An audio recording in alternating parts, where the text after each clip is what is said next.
Hello dear students, welcome in ASC starter. आज मैं आपको वर्कशीट नंबर जो असेसमेंट से रिलेटेड है 6 करवाने जा रहा हूँ। ये 29 सितंबर की क्लास 9 की रहेगी। फटाफट स्टार्ट कर देते हैं। देखिए, शुरू में 5 क्वेश्चन आपको दे रखे हैं जो मल्टीपल चॉइस क्वेश्चन है, जो एक एक मार्क्स के हैं। तो फटाफट देखते हैं, ठीक है। तो पहला क्वेश्चन है, हु नीड्स अ कॉन्स्टिट्यूशन। ये कह रहा है किसको जो है कॉन्स्टिट्यूशन की आवश्यकता है। गवर्नमेंट ऑर्गेनाइजेशन को, एनजीओ को, दोनों को, या किसी को भी नहीं। तो देखिए, गवर्नमेंट ऑर्गेनाइजेशन हो या एनजीओ, इन दोनों को ही जरूरत पड़ती है। तो इसलिए आंसर इसका आएगा सी, ठीक है। तो आप इस पर सर्कल लगा देंगे या कॉपी पर लिख रहे हैं तो आप टिक भी मार सकते हो। वैसे सर्कल बनाए उस पर, उसे पूरी तरह से फिल कर दें। ओके, तो जिन्होंने खुद कर लिया अपने आंसर देख सकते हैं कैसे करा है, ठीक है। तो अगले क्वेश्चन में बढ़ जाते हैं। नेक्स्ट है, Which country doesn't have a democratic system of governance। ये कह रहा है कौन सी कंट्री इनमें से है जिसके पास जो है डेमोक्रेटिक सिस्टम नहीं है गवर्नेंस का। मतलब गवर्नेंस हो सकती है लेकिन वो डेमोक्रेटिक तरीके से नहीं चला रही है अपनी कंट्री को। तो कौन सी है? अमेरिका है, फ्रांस है, नॉर्थ कोरिया या इंडिया। तो इसका आंसर भी सी है। ओके, इसका भी आंसर सी है। अच्छे से सर्कल करना, या तो रफ में मैं आपको करके बता रहा हूँ। नेक्स्ट है, what is the nature of Indian constitution. जो इंडियन कॉन्स्टिट्यूशन है ना, उसका नेचर क्या है? तो इसका नेचर है डियर स्टूडेंट्स रिटन, ठीक है। हमारा जो संविधान है वो रिटन है। क्या है? रिटन, मतलब लिखित रूप में है।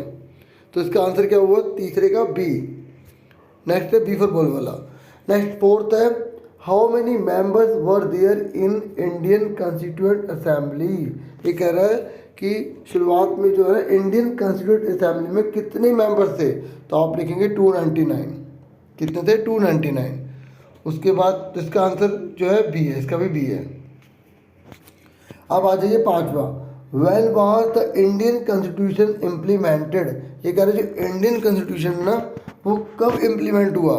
तो आप इसका आंसर लिखेंगे, क्योंकि इम्प्लीमेंट बोल रहा है ना, तो हम इसका आंसर देखेंगे 26 जनवरी 1950, ठीक है। अगर प्रिपेयर होता तो हम सी पे टिक करते, लेकिन क्योंकि यह इम्प्लीमेंटेड की बात कर रहा है तो हम इसका आंसर बोलेंगे पाँचवें का भी 26 जनवरी 1950, ठीक है, 1950।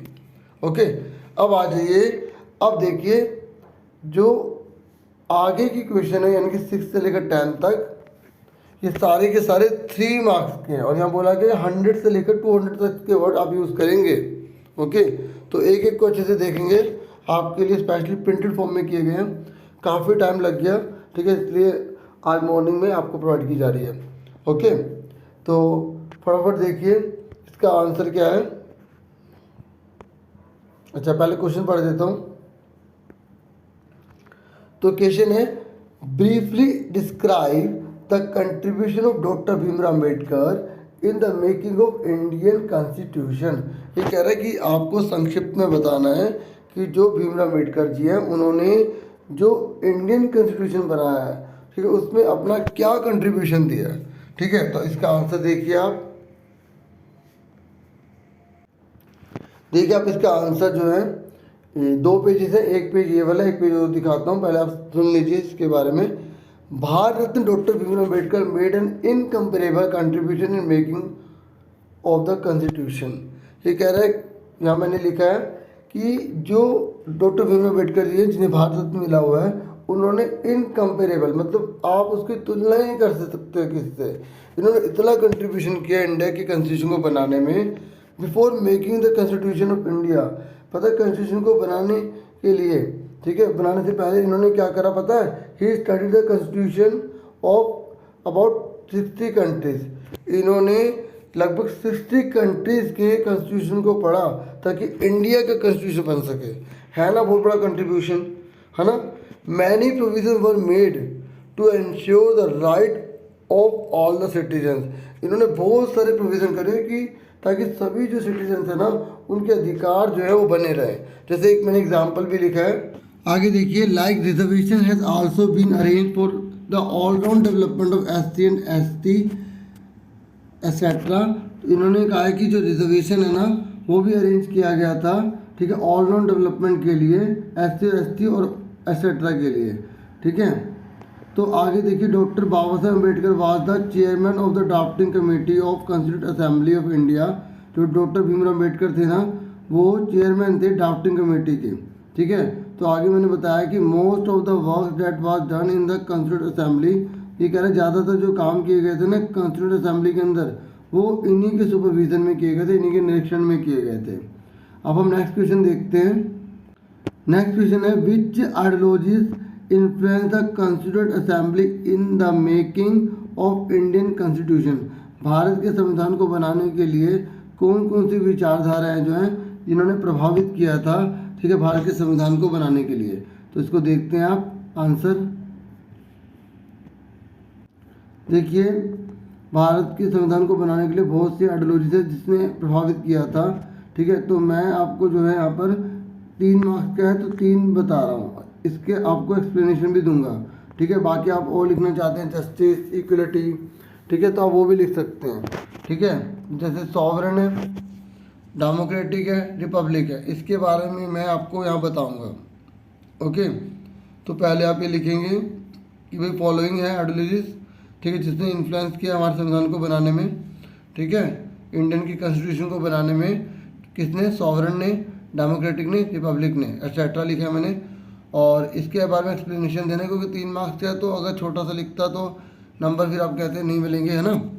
तो और अगर आपने जैसे इसमें से देख रहे हैं तो इसे लर्न कर लेना, ठीक है, तभी बेनिफिट होगा, नहीं तो फिर बेनिफिट नहीं है।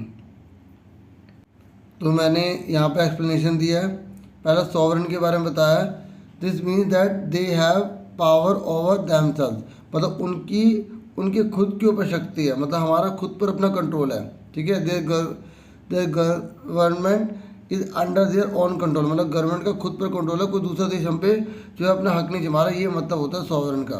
मतलब कोई दूसरा देश आकर हमारे पर कंट्रोल नहीं कर रहा, हमारा अपने देश पे खुद कंट्रोल है, ये मतलब होता है सॉवरेन का, ठीक है, समझ में आ गया। Then under the control of an outside authority लिखा है ना, कि रादर देन लिखा है ना कि दूसरी किसी अथॉरिटी का हमारे ऊपर अधिकार नहीं है, हमारा अपने ऊपर खुद का अधिकार है। ऐसे मैंने डेमोक्रेटिक का मतलब बताया, democratic based on A form of government in which the people choose leaders by voting, ठीक है, जिसमें पीपल जो है ना वो वोट के द्वारा अपने लीडर को चूज़ करते हैं, ठीक है। तो उसके बाद ये जो तीसरा है ना, ये रिपब्लिक के बारे में, तो आप यहाँ पर रिपब्लिक 0 लिख लेना। तो रिपब्लिक क्या है? अ स्टेट, एक ऐसा state in which supreme power is held by the people, जिसमें सबसे बड़ी जो पावर होती है वो लोगों के हाथ में होती है, एंड देयर इलेक्टेड रिप्रेजेंटेटिव, मतलब जो जनता ने जिसको चुना है उसके हाथ में पावर होती है, ठीक है। अब आगे देखिए, नेक्स्ट क्वेश्चन देखते हैं हम। नेक्स्ट है 8th क्वेश्चन। यहाँ कह रहा है कि despite the completion of the constitution making on 26 नवंबर 1949, ये कह रहा है हमारे देश का जो कॉन्स्टिट्यूशन है वो 26 नवंबर 1949 को कंप्लीट हो गया था।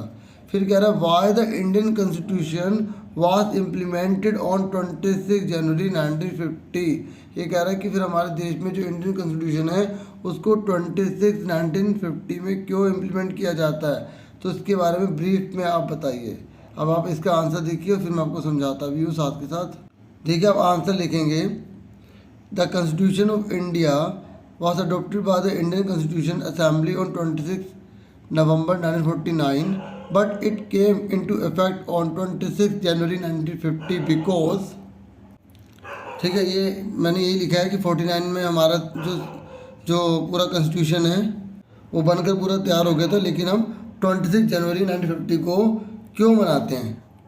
This was done in honour of 26 January 1930, ठीक है, 26 जनवरी 1930 को सम्मान देने के लिए हम इसको मना रहे हैं, ठीक है, इसलिए 26 जनवरी को मनाया जाता है। क्यों? आगे देखिए, मैंने बताया भी है, the day when the Indian national Congress declared that India will only settle for पूर्ण स्वराज एंड नथिंग एल्स, मतलब इसी दिन जो है ना हमारी इंडियन नेशनल कांग्रेस ने जो ये बोला था कि अब इंडिया जो है इस तारीख से जो है पूर्ण स्वराज है, मतलब हमारा देश आज़ाद है, इंडिपेंडेंट है, ठीक है। इसी दिन को याद रखते हुए ना हम जो है 26 जनवरी के दिन ही अपने रिपब्लिक डे मनाते हैं, है ना।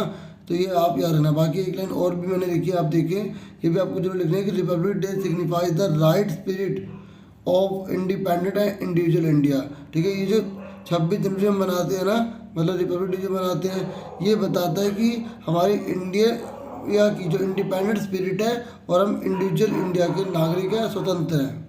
अब आप आगे देखिए नेक्स्ट क्वेश्चन।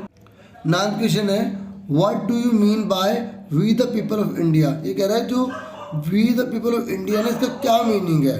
हमारे जो प्रीएम्बल में इंडियन कॉन्स्टिट्यूशन में ये लिखा है ना we the people of India, इसका मीनिंग क्या है।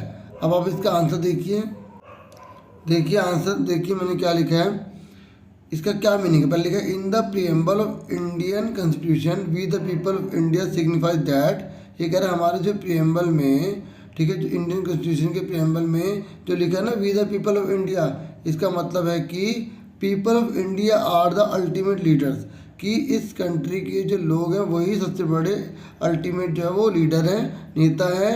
The power rest in the hands of people in the form of vote, और जो पावर है ना उनके हाथ में वोट के रूप में, मतलब जिसको वो जिताएंगे, ठीक है, वही उन पर राज करेगा। और आगे the constitution is handed over by the people of India to themselves, मतलब जो कॉन्स्टिट्यूशन है ना वो हैंडेड ओवर किया गया, दूसरे को दिया गया, लेकिन लोगों के द्वारा लोगों को दिया गया, स्वयं को दिया, मतलब हम इंडिया के लोगों ने अपने आप को संविधान दिया है, ठीक है। आगे it means that constitution has been drafted up and enacted by the people. इसका मतलब है कि जो कॉन्स्टिट्यूशन जो भी ड्राफ्ट किया गया है वो लोगों के द्वारा किया गया है, वो इंडिया के लोग हैं, ठीक है, और या ठीक है उनकी जो या जिन लोगों को उन्होंने चुना है, जिन्हें रिप्रेजेंटेटिव बनाया, उनके द्वारा ये तय किया गया and not handed down to them by a king और एनी आउटसाइड पावर।